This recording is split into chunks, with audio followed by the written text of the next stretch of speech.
जैसा कि आजकल सीज़न है, मौसम चेंज हो रहा है। नज़ला, ज़ुकाम, खांसी, सर में दर्द, सीने की जकड़न, ये सब इश्यूज़ आ रहे हैं बच्चों में, बड़ों में। तो उसके लिए मैं एक आसान सी देसी रेसिपी लेकर आई हूँ। आप भी इसको देखें और बनाएं और इससे फ़ायदा उठाएं। अगर हम चाहते हैं कि हम डॉक्टर के पास ना जाएं, मेडिसिन ना लें, तो उसके लिए ये बेहतरीन सूप है। आप इसको लाजमी बनाएं और बच्चों को भी खिलाएं, खुद भी पिएं। इसको खाली पेट इस्तेमाल करें तो ज़्यादा अच्छा है। बिस्मिल्लाहिर्रहमानिर्रहीम। अस्सलाम वालेकुम, welcome to my YouTube channel. आज मैं बनाऊंगी हलवा। जैसा कि आजकल मौसम है, फ्लू आम हुआ है, ज़ुकाम, खांसी, रेशा, ये उन लोगों के लिए है। ये इतना अच्छा इलाज है, मेडिसिन से बेहतर। मेडिसिन खाने से 100 दर्जे बेहतर है कि हम ये बनाएं और इससे आप खाएं। इससे सर में ताकत भी मिलेगी, इससे गले को ताकत मिलेगी, इससे रेशा निकलेगा। उसके लिए मैंने 2 गिलास पानी बॉयल किया। 3 अदद मैंने हरी इलायचियाँ ली हैं। 2 चम्मच भर के मैंने वो नारियल को कद्दूकस किया। 1 चम्मच भर के सौंफ लिया मैंने। 2 चम्मच कुटे हुए बादाम, मोटे कुटे हुए बादाम लिए मैंने। थोड़े से मैंने कद्दू के बीज लिए हैं। आपके पास जो भी ड्राई फ्रूट हो, जो भी आपको पसंद हो, आप इसमें ऐड कर सकते हैं। और इसको मैं देसी घी में बनाऊंगी, तो देखते हैं फिर हम कैसे बनाते हैं।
यहाँ पे मैंने 3 चम्मच देसी घी लिया था।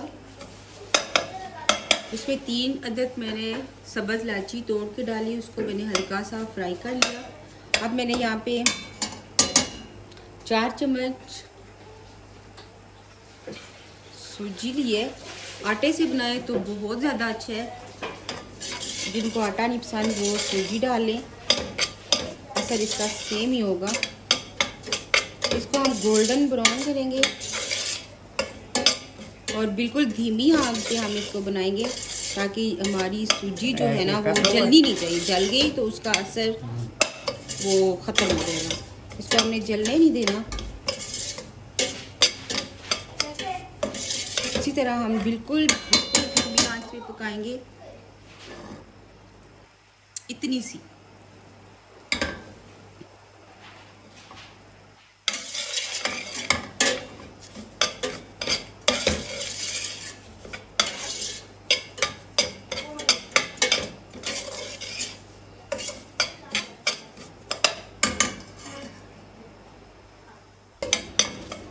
कोशिश करें कि जो सूजी है या आटा से आप बना रहे हैं वो देचकी के साथ ना लगे, बर्तन के साथ ना लगे। आपने इसको बिल्कुल हल्की आंच पे ही बनाना है और आहिस्ता आहिस्ता थोड़ा सा टाइम लगेगा, 5 मिनट लगेंगे इसको भूनने में।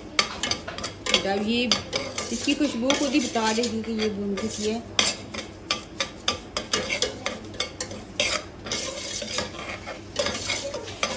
और इसको स्टील या सिल्वर के बर्तन में ही बनाएं।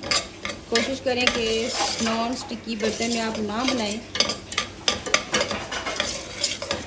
अगर हो आपके पास स्टील का या सिल्वर का बर्तन में तो ज़्यादा अच्छा है। थोड़ा सा हमें और गोल्डन करना है।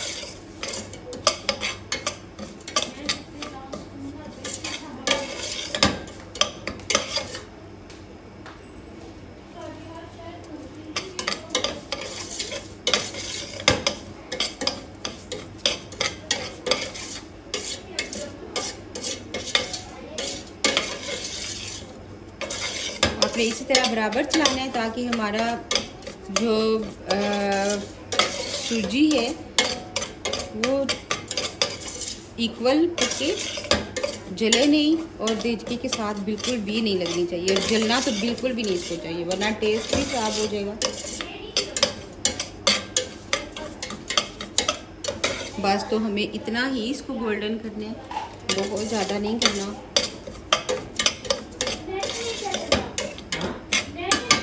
अब मैं इसके अंदर गर्म पानी ऐड करूँगी।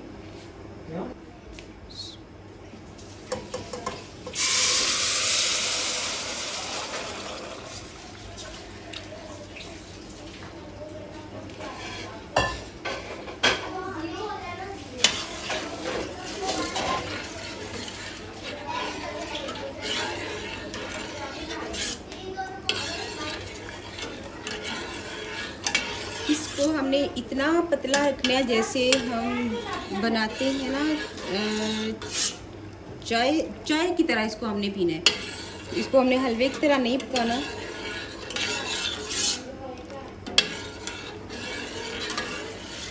मैंने इसके अंदर पानी ऐड कर दिया। अब इसको मैं पकने दूंगी।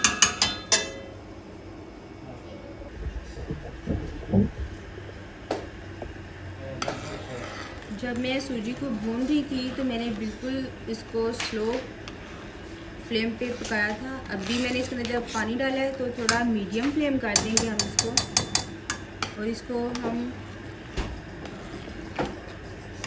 तब तक पकाएंगे जब तक इसका पानी और सूजी जो है वो मिक्स ना हो जाए, या जैसे ये हल्के हल्के से बबल बनना शुरू हो गए, बिल्कुल उसी तरह जैसे चाय बनती है ना, इसको हमने चाय की तरह ही बनाना है, हलवे की तरह बिल्कुल नहीं बनाना।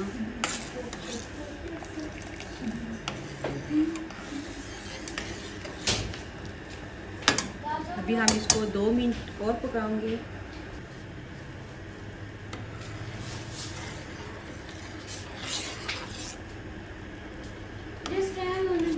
ये हम देखिए अब ये बबल बनना शुरू हो गया है, इसका मतलब है कि ये तैयार है। मैंने 3 चम्मच सूजी ली थी और 4 चम्मच मैं इसके अंदर चीनी डाल दूंगी।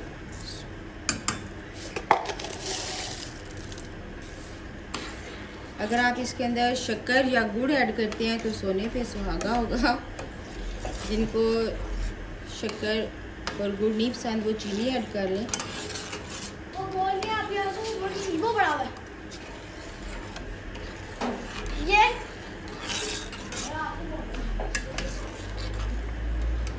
ये बिल्कुल चाय या सूप की तरह ही आपको लगेगा, जैसे सूप का होता है ना, सेम उतना ही हमने इसको रखना है।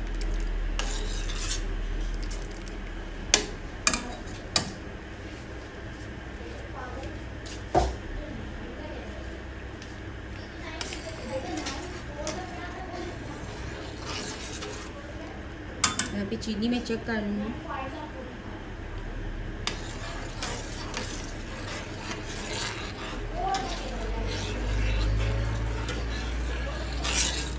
अब हम चीनी और सूजी और पानी को थोड़ा सा पकाएंगे। अब यहाँ पे इसके मिक्सचर के बबल बनना शुरू हो गए हैं। इसको बिल्कुल मीडियम फ्लेम पे ही हमने रखना है, तेज़ आग पे नहीं पकाना इसको, वरना पानी सूख जाएगा और उसका उस तरह से हम रिज़ल्ट नहीं ले पाएंगे जो हमें चाहिए था।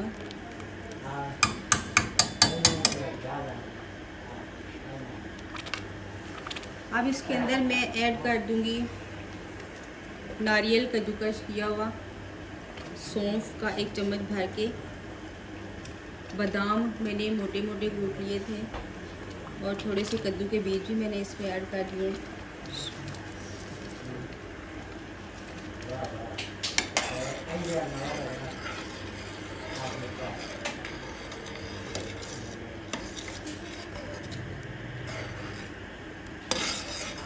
ये समझे कि हमारा जुशांदा तैयार हो गया। गले में दर्द हो, नाक बंद हो, सर में रेशा हो, कानों में रेशा हो, आजकल जैसा कि मौसम आ रहा है, तो ये उसके लिए, इसको पंजाबी में तो पीना बोलते हैं, और हमारे घर में ये जिसको भी ज़ुकाम हो, खांसी हो, रेशा हो, कुछ भी हो, तो यही बना के देते हैं। दवाई नहीं खाते हम लोग। आप भी ये बनाएं और इससे आपको ताकत भी मिलेगी और इससे आपको मेडिसिन भी नहीं खानी पड़ेगी। यहाँ पे मैं कर दूँगी इसको बंद।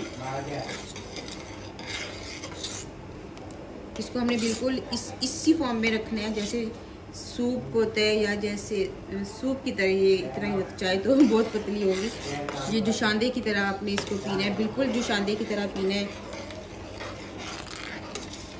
जैसे जैसे आप इसको पीते जाएंगे, आप यकीन करें आपको सुकून आता जाएगा। ये रेशे को पतला करेगा और जो चेस्ट के अंदर रेशा जम जाता है उसको निकालेगा। जो हमारे कानों में अजीब सी आवाज़ें आ रही होती हैं, जो हमारे सर में रेशा जम जाता है, ये उसको निकालेगा। मेडिसिन कभी ना खाएं, कोशिश करें मेडिसिन ना खाएं, लेकिन अगर बहुत ज़्यादा हमें तकलीफ़ है इससे, अगर आपको लगता है कि